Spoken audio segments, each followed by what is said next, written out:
ரெண்டுக்குமே பாத்தீங்கன்னா தனித்தனி கிளாஸ் எடுத்து போட்டு நம்ம யூஸ் பண்ணணும். ஏன் தனித்தனி கிளாஸ் எடுத்து போகணும் அப்படின்னு பாத்தீங்கன்னா சால்ட் என்ன ஆகும், மிங்கிள் ஆயிடும். ஒரு இதுக்கு யூஸ் பண்ணதை இன்னொரு இதுக்கு அதே கிளாஸ் யூஸ் பண்ணா வரும், மிங்கிள் ஆயிடும். அப்ப நமக்கு என்ன ஆகும் பாத்தீங்கன்னா இந்த சொல்யூஷன் வந்து மிங்கிள் ஆயிடும். மிங்கிள் ஆயிட்டு நமக்கு வந்து பாத்தீங்கன்னா கரெக்டா என்னது நமக்கு வந்து பாத்தீங்கன்னா ரிசல்ட் கிடைக்கும், நமக்கு கிடைக்காது. இப்ப வீட்படியாக்கணும் என்ன, லேட் நைட்ரேட்டுடன் பொட்டாசியம் அயோடைடை மேம்படுத்துறது நம்ம லேட் அயோடைடு மஞ்சள் நிற வீட்படி கிடைக்கும். இது என்ன சொல்யூஷன் சொன்னேன், பொட்டாசியம் அயோடைடு.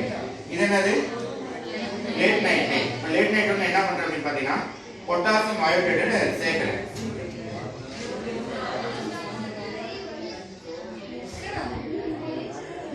என்ன கிடைச்சிருக்கு, மஞ்சள் நிற சொல்யூஷன் கிடைச்சிருக்கு. வீழ்படிவாகும் சொல்லியிருக்கேன். என்ன சொல்லியிருக்கேன், வீழ்படிவாகும் சொல்லியிருக்கேன். வீழ்படிவு என்னது, கீழே வந்து பாத்தீங்கன்னா